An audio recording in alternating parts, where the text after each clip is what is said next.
Hello, everyone, and welcome to today's program. We're going to look at the Glendale Unified School District today in our program, looking at some of the achievements that the school district has had throughout the school year as it's drawing to an end next week, and also some of the challenges it's facing from community members, parents, and whatnot. If you have been following social media, you've been seeing some rather unpleasant attacks on the school officials, the board, and in order to kind of understand exactly what's going on, I have asked the Superintendent of Glendale Unified School District, Dr. Vivian Ekchian, to join me today here in the studio. And also, we're very happy to have Lena Kortoshian, who's the School District Director of Teaching and Learning. Welcome. It's a great pleasure to have you. Thank you for the invitation. We really appreciate being here. As the school year is closing, there's a lot to be proud of. Our schools are the centers of our community, and I have an opportunity here in a few minutes to share what has been happening and how we can make progress in the future. Sure, So we would like to hear that. What are some of the achievements you've had in this year? So when we focus on our achievements, obviously we have certain goals. Maximizing student achievement, fostering a positive culture, ensuring the health and safety of all of our students, and also, of course, maintaining fiscal stability, because without resources, we wouldn't be able to run our schools and direct resources at the kids who need them the most. So when we talk about why we do what we do, we focus on our core values. Our core values are all about putting every child into the center of the conversation, and knowing that regardless of where you come from, how long you've been in the country, the socioeconomic status of your parents, or the language you speak at home, all are welcome at GUSD. So why we do what we do? We also have celebrations embracing our diversity, and there's a whole list that I will leave with you and we can go back to in this presentation, because it's not just one, it's many, many, because we have more than 50 languages in our school district spoken by our community members, all living in harmony. So as we look at the overall school district, we have had an increase of 800 students this year, primarily from countries that have experienced some level of trauma.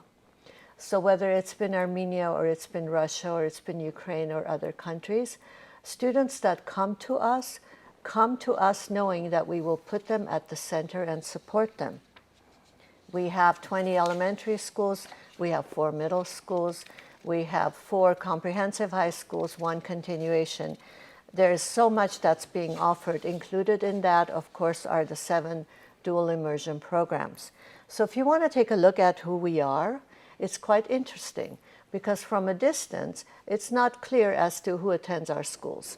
But when we look at the largest population, being 59.3% identified as white based on the census, of that percent, almost 69% are Armenian, of Armenian descent, and 31.3% are non-Armenian. So we know as a community that Armenian students, or Armenian students of Armenian descent, are a significant population whose needs are met in our school district.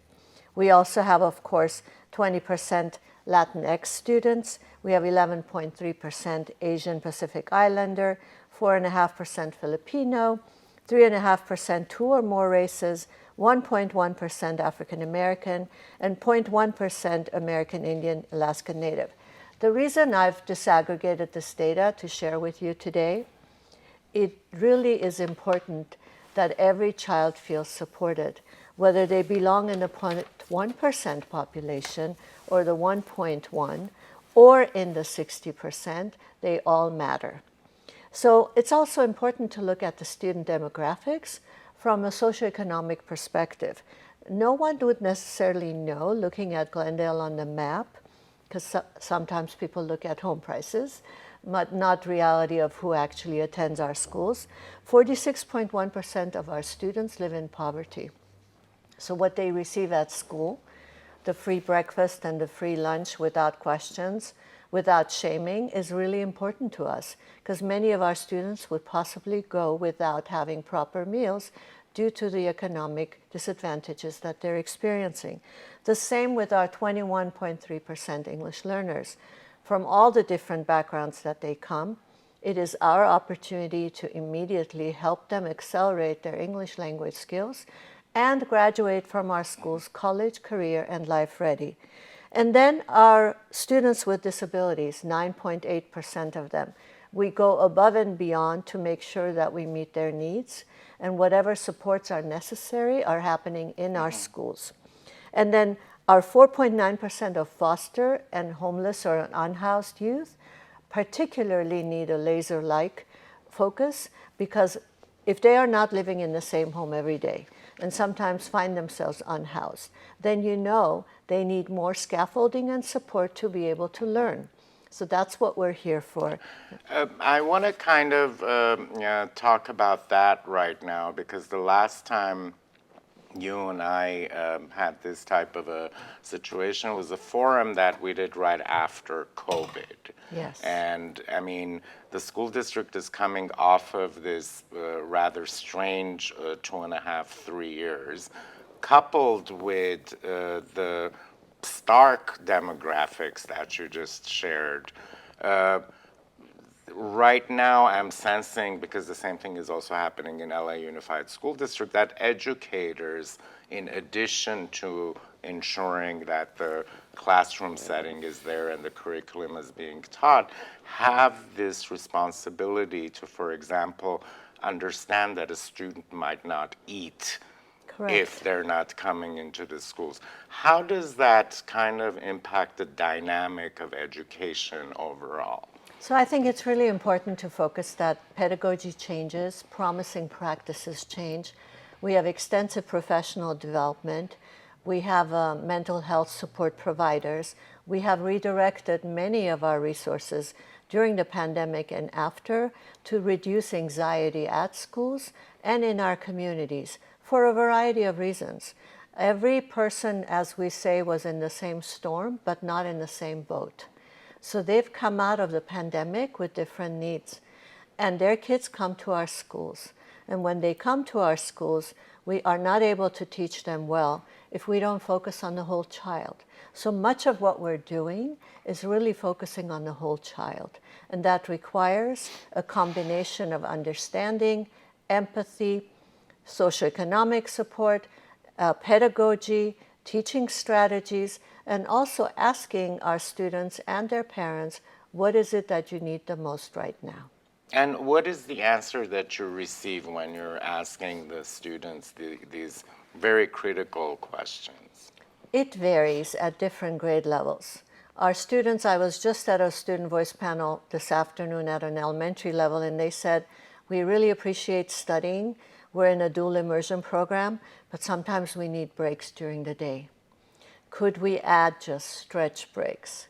Could we have a lunch menu that is more diverse? Because we know we all come from different backgrounds and tastes and would like to have input about the menu that you're putting together. Others will say, I end up taking care of also my siblings. Is there a way they can come to after-school programs?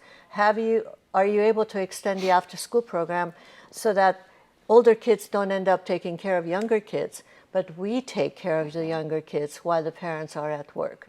So it really depends on which school, which parent, which community you speak with. And have you seen a change in the parental involvement in the school since COVID? Because everyone was at home, they were kind of more engaged in the everyday activities because of distance learning. Have you seen an engagement? Well, we welcome more parent engagement. I think getting to know your teacher first, if you're at the elementary, getting to know the programs at your school, connecting with your principal, connecting with us at the district office are ways in which you can volunteer, you can participate in activities. Often questions come up about libraries. I say to the parents, sign up to volunteer in the library on the day your child attends the library. There's always a positive way in which you can contribute and be heard and participate. There are school site councils. There are many different ways. We do send surveys out. We read them carefully. Even if they have a concern and they're worried about not identifying themselves, we have an anonymous tip line where you can just bring the concern forward and you don't necessarily have to identify yourself as an individual with your name. There are a million different ways in which we can involve our parents. It all depends on how much time they have. And I don't minimize the stress that they're experiencing just being working parents or sometimes single parents or sometimes being raised by your grandparents or extended family members. Families come all in different shapes, and we accept them all with great love. And of course, all of these are reflected in the learning process at the school, because the Glendale Unified School District continuously is ranked up there in when the state rankings are sent out. So you're apparently able to balance all of those elements, and I want to touch on that when we come back from our break. Wonderful. Stay with us. We'll be right back. I did.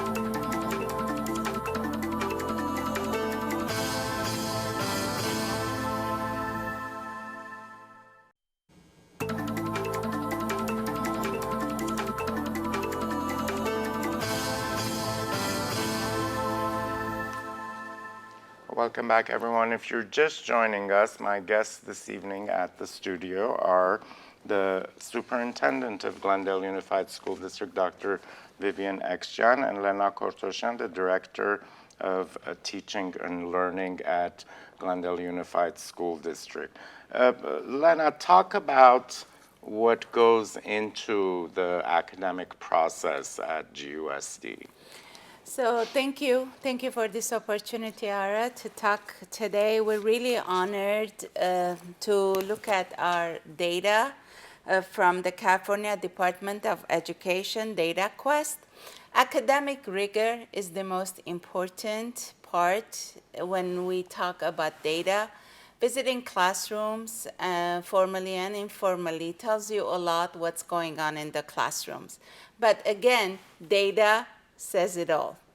So, and GUSD's mission is that to prepare every student for college, career, and life. So let's look at our graduation rate data, and let's talk about the graduation rate. As a former high school principal, it is very important to see students, when they enter as 9th grade, to leave as 12th grade and graduate from your school. So I am honored to report that in 2019, GUSD had 88.3% graduation rate. In 2020, it was 89.4%. 2021, 91.7%. And 2022, 94.1%. So if we compare, as you can see, we are at the trajectory that's going higher and higher. And hopefully this school year, it will be much higher. That's our hope. But this is just GUSD. When you compare with LA County, I want you to know that LA County has 80 districts that they serve, which GUSD is one of the districts. Their graduation rate was, in 2019, was 86.1%, 2020, 86.5%, 2021 is 86.3%, and then 2022, 89.6%. And statewide, it's more than over 1,000 high schools. Their graduation rate, 88.1%, 87.5%, 87.7%, and 90.4%. This is a testament of how well our teachers are teaching, of how well our students are learning, and a huge thank you to our parents as well, because the support that they get from home really helps the student. do much better in the classroom. I think this is a really critical data point that you're bringing up, because in a very short period of time, you've seen a rather significant jump in actually graduating, because we do know that in LA County alone, there are school districts outside of LAUSD, because that's the largest one, that do not have the same data as far as graduating students. So, And may I just interrupt? It's based on courses that are approved by CSU and UC. So their ability to attend college increases dramatically. And the progress made over time, it has been even faster at GUSD because of all the various programs and supports that we have put in place for our students. And that is a huge celebration. what's that collaboration? Is it happening on a state level, or do they actually, the CSU and UC Well, they have systems, come courses that into? are It's approved. called A through G requirements, which are courses in all the content areas. And then the students, if you are A through G ready, you can go directly to four-year university. You do not have to start at the college level and transfer. So there are high schools that have 97% of their students, of their senior students, ready to enter to four-year universities.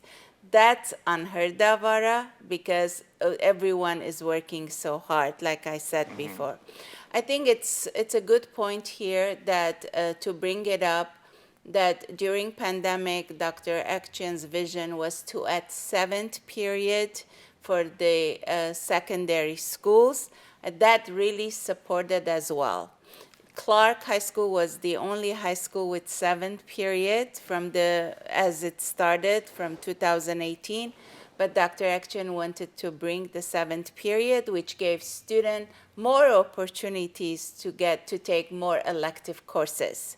And the more elective courses they take, they follow a special pathway, which really helps on the career and college indicator when you look at the state dashboard. So Go ahead, sorry. when we speak about closing opportunity gaps and achievement gaps, our English language learners, when they only had the 6th period day, really didn't have a chance to take electives because they were locked into courses they had to take in order to graduate on time. And now we've added another elective period so they can pursue their aspirational goals. They can pursue interest areas, internships in the community. Those are the opportunity gaps that we're closing and we're very proud of, because if the system doesn't plan itself around the needs of the students who have the greatest need, then we're not really being a system that is supportive of all students. What I want to do is kind of bring together the data that both of you shared, because while academic excellence is great, there are also the challenges that Dr. Ekchian pointed out about the socioeconomic impact to the students and to the learning. So how do you kind of amalgamate these two to be able to achieve successful standards and also address the needs of students and families? So during the pandemic, we made a concerted effort to connect with partners in the community. For example, the first summer when all the kids were back, we, through our one-time funds, had Camp Palooza, which meant wall-to-wall summer camp for all elementary students who wanted to be there at no cost to parents. So that was yet another way for them to come back and be able to socialize. At the secondary level, middle and high schools, we partnered with UCLA Sound Body, Sound Mind, and we have fitness centers that we have set up.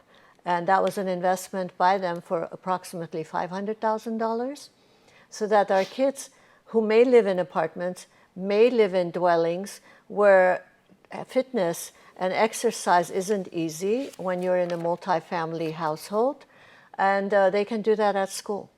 Not just during PE, but the fitness center is also yet another way. And the mental health is really important too. As I mentioned earlier, kids are saying, I need a break, I need a moment not to be on the playground, not to be outside, and our wellness centers are places for that. They are tranquil spaces where kids can come and decompress. And we're teaching our community health and wellness at the same time, whether it's nutrition or how you spend your time when you need to relax or you feel anxious, and how you exercise to create a better body for yourself, not just about the way it looks, but how you feel inside. These are learnings that are happening for our students to go as adults into our community, be better community members, but also use good habits, habits to make them feel better that aren't detrimental to their health. And also the amount of resources that is being expended to make these things available. There's public funding, certainly. There's also private funding that's coming into, and when I say private, I am talking about the UCLA and foundations and all of that. So this is really an environment for people to take advantage of the opportunities provided, whether you're in K or 12 or in those families, and I think it is a unique experience. And we do believe in leveling the playing field, and it's not just a cliche. So when we go to the Glendale Adventist Foundation and say we would like to set up wellness rooms in our high schools, then they find donors who understand the vision and may have had children or know of other children who would have benefited from that experience, and they bring the resources to us. Or we go to Glendale Memorial and say, our workforce would like to be, our students would like to be in the health medical workforce, but they can't get their foot in the door. So what are we going to do about it? So we now have medical internships with Glendale Memorial, and we were fortunate to go yesterday to their completion certification program for the second year at the hospital. So it's reaching out to our partners in our community and saying what the needs of our students are. Included in that is our Glendale Ed Foundation. We've asked them to go out in the community and find internships. Internships that are aligned to the career technical education pathway. Everyone is fortunate to be working legitimately, but if it's not aligned to your interest and what you want to do in the future, how is that helpful to you? So they built those bridges. So we really are truly believers of building bridges with the community and all the businesses and those that see the potential of our youth being our greatest resource for the future. So this brings me to kind of, I want to call the challenges that are that you are confronting today with. One thing that for me in social discourse becomes a little bit intolerable is, belligerence, because then that kind of blocks your opportunity to have a dialogue and have a discourse in order to resolve a situation or a problem. So I want to come to that based on everything that you've presented and really talk about at the center of what this issue is. I don't want to call it a controversy, but it may be.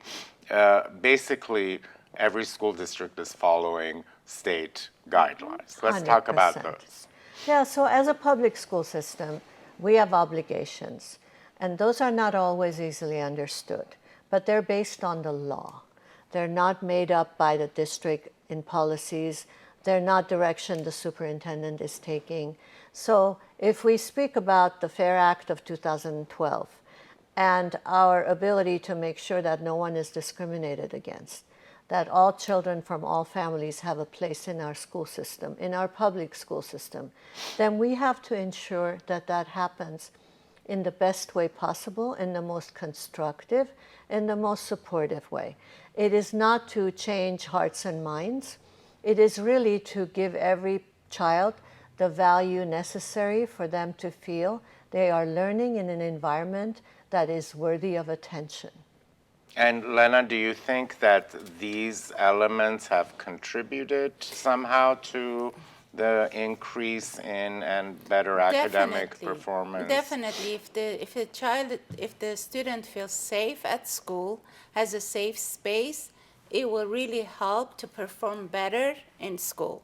And we talked about graduation rate, but the state test, the California, we have a state test as a public school system that we administer every year. So if you see the results, it's English language arts and math. I'm happy to really talk about the percentages of students exceeded or met the standards, the state standards. You know, California has state standards, and those tests are really geared towards those standards. So 61.40%, these are the results from 2022, 61.40% of these GUSD students met or exceeded the standards, and then 51.99% met or exceeded the math standards, mathematics. You think it's really low when maybe you look at those scores, but it's not, because LA County itself, it's 47.20% for English language arts and 32.86% for math. And then statewide is 47.06 and 33.38%. As you can see, there's huge increase at the GUSD. Do you think we need to improve further?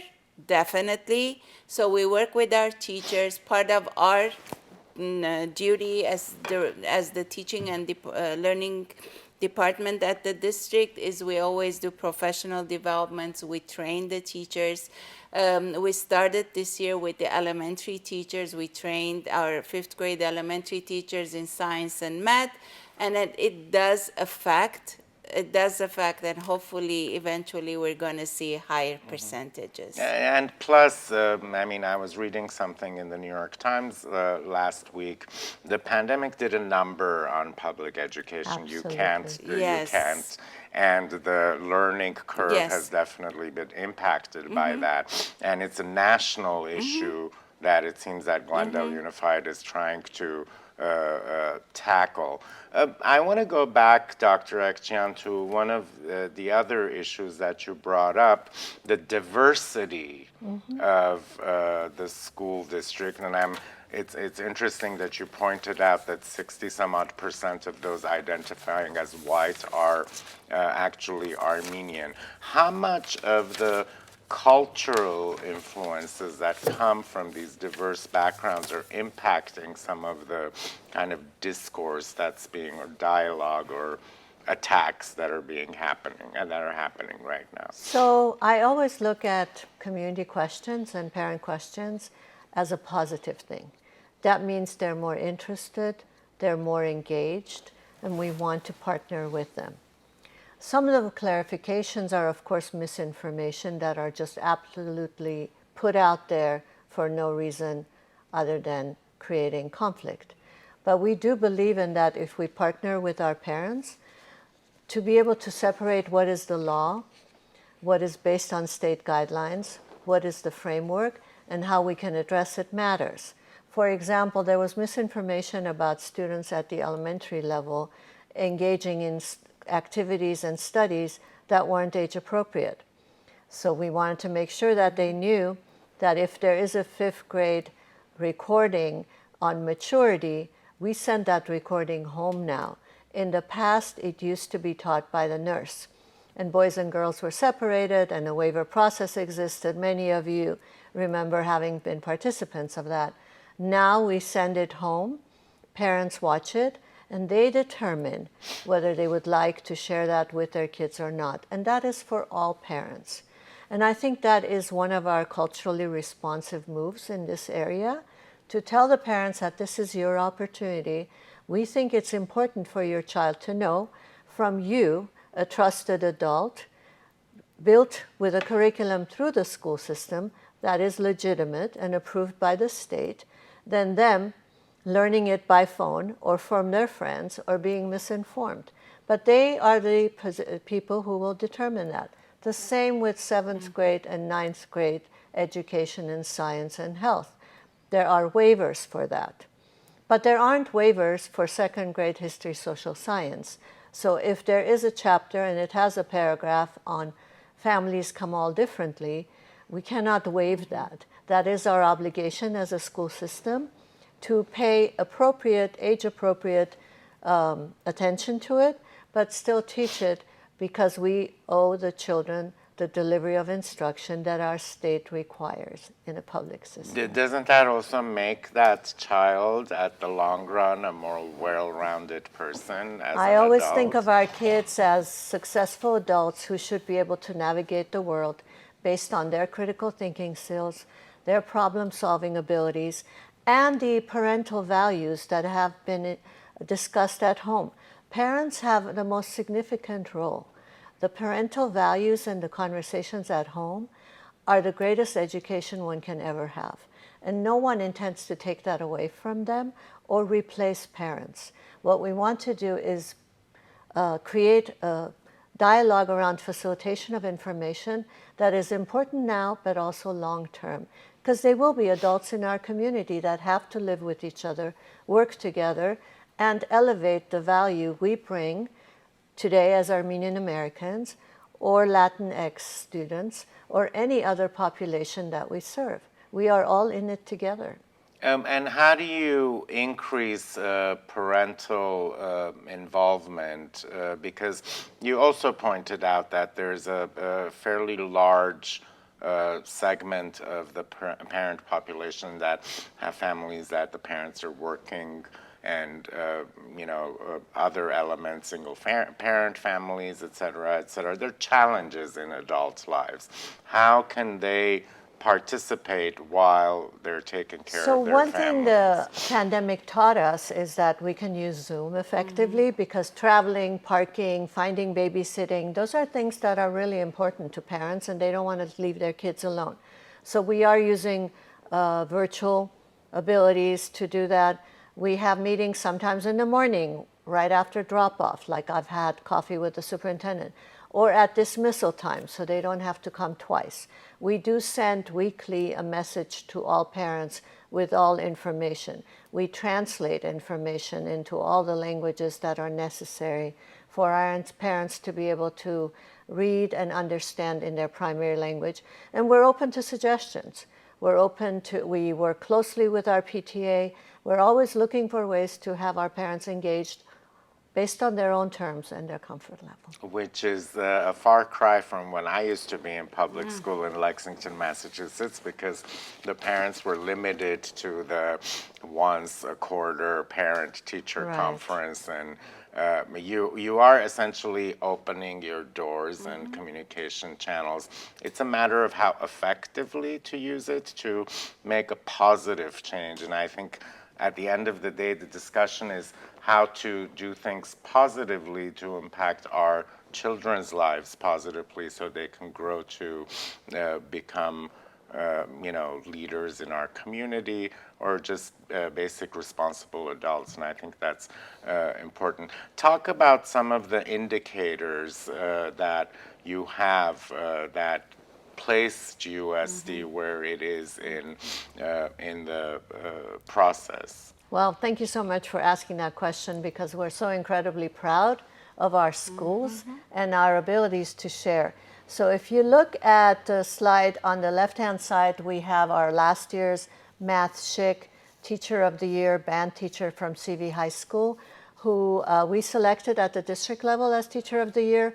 He moved on to the county level and also at the state level. So that was an incredibly competitive process. And we're so proud of him and many others like him. And this year, Miss Yapunjian from Balboa Elementary is GUSD's Teacher of the Year. And we hope that she will make the same level of progress as last year's. So we look at our 27 California pivotal practice schools, our distinguished schools, our national blue ribbon schools, our high schools that are ranked very high. So being globally competitive is really important for us as a school district, because often parents wonder, could it be better in this district here or there? And here we are. We are very proud of the accomplishments, and they are as a result of good work that happens at the school level, and everyone else saying all hands on deck, kids come first, and here's the proof. We wouldn't be receiving all these accolades on a state and national level if the work wasn't being done well. And we're very grateful that everyone cares deeply about our kids. And I guess people always wonder if the grass is greener on the other side, but I think they don't care to make the grass greener on their side, and I think that's the conversation. And we did cover the Teacher of the Year, and that was on our front page. Thank you. Thank you. And I do want to send a message to parents that if you have a question, go to your teacher, go to your principal, come to us at the district office. We are your partners. We are the trusted adults who care deeply about your kids, and we want you to be happy, and we want our kids to be happy and successful, and we are here to build bridges. Please reach out to us so we can be better together. That's great. One last question, though. With the students wanting changes in the menu, will we be seeing garmir pulav anytime soon? Maybe, if it meets the nutritional value and the sodium, I will look forward to it, I can tell you that. Thank you so much for My taking the time pleasure. out of your busy schedule. I Good luck appreciate to you. you as the year is Thank you. closing, and we hope you'll come back and give us an update. And thanks all of you for watching at home.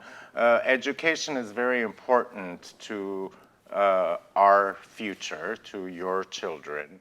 And I think a collaborative way of addressing this issue is more important and more beneficial in the long run for the children who are at the schools. Thank you for joining us today. See you next time.